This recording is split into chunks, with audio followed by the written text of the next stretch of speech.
आज हम लोग जो डिस्कस करेंगे वो है top 10 MCQ type question answer आपका जो रनिंग कॉम्पिटिटिव एग्जामिनेशन है उसके लिए। सो हमारा जो फर्स्ट क्वेश्चन है, फर्स्ट क्वेश्चन देखिए, फर्स्ट क्वेश्चन क्या है, what is responsible for the current flow, मतलब करंट फ्लो के लिए कौन सा रेस्पॉन्सिबल होगा।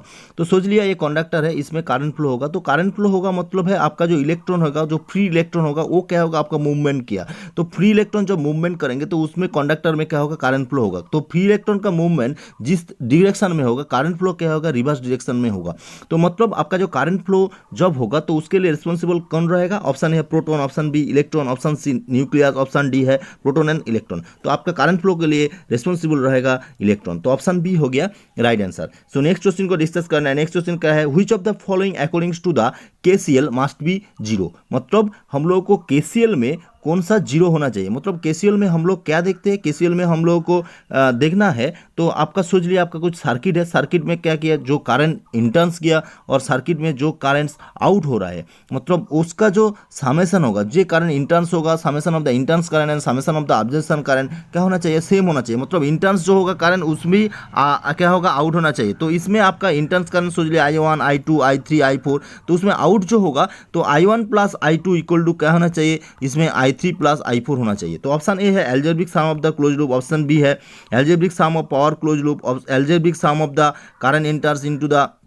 जंक्शन लिविंग और algebraic sum of the voltage across the input and output. तो इसमें क्या होगा, आपका ऑप्शन सी हो गया, ऑप्शन सी आपका राइट आंसर हो गया। तो नेक्स्ट क्वेश्चन को डिस्कस करना है। नेक्स्ट क्वेश्चन क्या है, how many direction can be electric field at A point, मतलब सोच लिया आपका कुछ इलेक्ट्रिक फील्ड है तो उसमें जो डायरेक्शन हम लोग जब डोनेट करना है तो उसको कैसे हम लोगों को डोनेट करना है, मतलब किसी भी पॉइंट में हम लोग जो इलेक्ट्रिक फील्ड हम लोग जब डोनेट करेंगे, इलेक्ट्रिक फील्ड हम लोग डायरेक्शन करेंगे तो उसमें क्या होगा, आपका टेंजेंट ड्रॉ करना होगा। मतलब यहाँ पे हम लोग को एक पॉइंट में हम लोग एक टेंजेंट भी हम लोग ड्रॉ कर सकते हैं। तो इसलिए हम लोग को राइट आंसर होना चाहिए 0 1 2 मेनी, मतलब एक पॉइंट में हम लोग एक टेंजेंट हम लोग ड्रॉ कर सकते हैं। तो इसलिए हम लोग को होना चाहिए राइट आंसर 1। तो ऑप्शन भी हो गया आपके लिए राइट आंसर हो गया। नेक्स्ट क्वेश्चन को देखना है। नेक्स्ट क्वेश्चन क्या है, which of the following will happen in a transformer when the number of secondary turns is greater than the number of primary turns. तो यहाँ पे हम लोग को क्या हो गया, आपका सोच लिया कि ट्रांसफार्मर है, ट्रांसफार्मर में क्या होगा, आपका सेकेंडरी टर्न्स क्या हो गया, आपका ज़्यादा हो गया, मतलब यहाँ पे N2 ज़्यादा हो गया।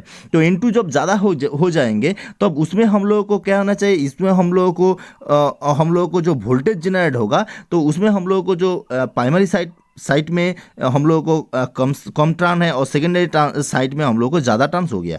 तो इसमें हम लोगों को जो वोल्टेज जनरेट होगा वो वोल्टेज ज़्यादा जनरेट होगा। मतलब आपका जो ट्रांसफार्मर है वो ट्रांसफार्मर में जो ऑप्शन है voltage gate step up, option B है voltage gate step down, option C power gate step up, option D है पावर गेट स्टेप डाउन। मतलब आपका जो वोल्टेज है वोल्टेज क्या होगा, स्टेप अप होगा। ट्रांसफार्मर में पता रहना चाहिए, तो आंसर जो पावर है, पावर हमेशा क्या रहते हैं, कॉन्स्टेंट रहते हैं। तो उसमें करंट इंक्रीज होगा और उसमें वोल्टेज इंक्रीज होगा। तो पावर का जो ट्रांसफार्मर का हमेशा कांस्टेंट रहेंगे। तो ऑप्शन ए होगी आपके लिए राइट आंसर। तो नेक्स्ट क्वेश्चन को देखना है। नेक्स्ट क्वेश्चन क्या है, which of the following current is drawn by the primary circuit and ideal transformer when secondary is open। मतलब हम लोग ट्रांसफार्मर में क्या किया, हम लोग ट्रांसफार्मर में सेकेंडरी को हम लोग ओपन किया। मतलब ये ट्रांसफार्मर जो है वो नो लोड कंडीशन में है। जो नो लोड कंडीशन में आपका प्राइमरी साइड में जो करंट फ्लो होगा उसको हम लोग को क्या बोलना है, ऑप्शन है secondary current, option B leakage current, option C magnetising current, option D हो गया आपका वर्किंग ऑन करंट। मतलब इसमें आपका जो प्राइमरी साइड में जो करंट फ्लो होगा वो क्या होगा, हमेशा magnetising component of the current होना चाहिए। तो ऑप्शन सी हो गया आपके लिए राइट आंसर। नेक्स्ट क्वेश्चन को डिस्कस करना है। नेक्स्ट क्वेश्चन क्या है, what does positive power in electric element indicate. मतलब आपका जो पॉजिटिव पावर इलेक्ट्रिक सर्किट क्या इंडिकेट किया, ऑप्शन है element absorbing power, option B है electric supplying power, option C है एलिमेंट में एब्जॉर्ब और पावर सप्लाई, ऑप्शन डी है एलिमेंट इज नाइदर एब्जॉर्बिंग और नॉट सप्लाइंग। मतलब आपका जो पॉजिटिव पावर रहेगा उसमें वोल्टेज भी पॉजिटिव रहेगा, उसमें करंट भी पॉजिटिव रहेगा। तो इसमें आपका वोल्टेज पॉजिटिव रहेगा, करंट पॉजिटिव रहेगा, तो तब हम लोगों को पॉजिटिव पावर वो मिलेगा। तो इसमें क्या होगा, पॉजिटिव पावर में आपका एलिमेंट जो है वो एब्जॉर्बिंग पावर होना चाहिए। तो ऑप्शन ए हो गया आपके लिए राइट आंसर। तो नेक्स्ट क्वेश्चन को डिस्कस करना। नेक्स्ट क्वेश्चन क्या है, how does indicate EMF of DC motor reach to the supply voltage. मतलब आपका इलेक्ट्रोमोटिव जो फोर्स है उसमें जो डीसी मोटर का है और उसमें जो सप्लाई वोल्टेज हम लोगों को देना है तो उसमें हम लोगों को क्या होगा, ऑप्शन है it will add the supply voltage, it will double the supply voltage, it will oppose the supply voltage, it will half of the supply voltage. मतलब हम लोग को जब इलेक्ट्रिक मोटर में जब सप्लाई देना है तो उसमें क्या होगा, आपका जो मोटर रन किया तो उसमें बैक ईएमएफ भी जनरेट होगा। तो बैक ईएमएफ हमेशा क्या होते हैं आपका according to the Lenz law वो क्या होगा, हमेशा अपोज करेंगे आपका जो सप्लाई वोल्टेज को। तो इसमें राइट आंसर हो गया option C. So next question को देखना है। नेक्स्ट क्वेश्चन क्या है, Which of the following type of circuit of electric engineering can be analyzed using the Ohm's law?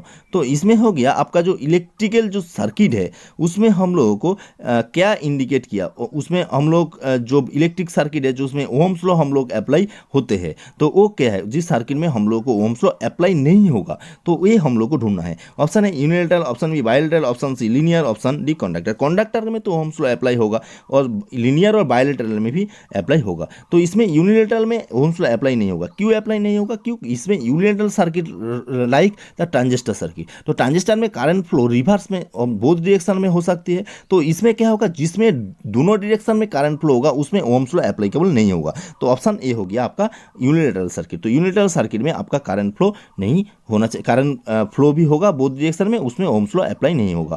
तो नेक्स्ट क्वेश्चन को देखना है। नेक्स्ट क्वेश्चन क्या है, which of the following according to the KVL must be zero, मतलब KVL में क्या zero होना चाहिए। तो सोच लिया हम लोग को एक सर्किट हम लोग को सोचना है, सोच लिया एक सर्किट है तो उसमें हम लोग क्या किया, उसमें हम लोग केवीएल अप्लाई किया।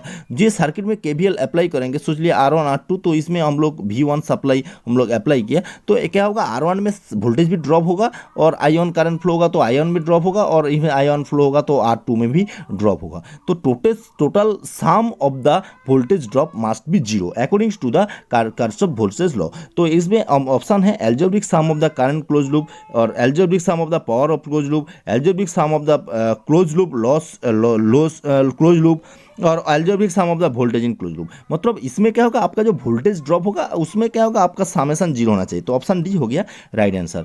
सो नेक्स्ट क्वेश्चन को देखना है। नेक्स्ट क्वेश्चन क्या है, who witness the effect of the magnetising of the first time, मतलब magnetising of the first time कौन डिस्कवर किया, कौन सा साइंटिस्ट डिस्कवर किया। तो ऑप्शन है Hans Christian Oersted, option B है इसमें अलेक्जेंडर ग्राहम बेल है, option C mutual Faraday, option D है कोस्टोफ रॉबर्ट किरचॉफ। तो इसमें हम लोग जो magnetising of the magnetisation of the first time, तो ये हम लोग डिस्कवर किया कौन सा साइंटिस्ट है, तो हम लोग को सबको पता है वो क्या होगा, वो हेंस क्रिस्टियन ओएस्टेड रहेगा, तो ओएस्टेड होगा। तो ऑप्शन ए हो गया आपके लिए राइट आंसर हो गया। सो हम लोग आज 10 क्वेश्चन डिस्कस किया। किसी को कुछ भी डाउट है तो कुछ भी पूछना है तो हमारा जो चैनल बॉक्स है उसमें कमेंट बॉक्स में आप कमेंट कीजिए, हमारा जो चैनल है उसको सब्सक्राइब कीजिए, बेल आइकन भी प्रेस कीजिए। तो कुछ भी डाउट है तो उसमें कमेंट कीजिए, तो हम लोग जरूर उसको रिस्पॉन्स करेंगे। So thanks for watching my this video.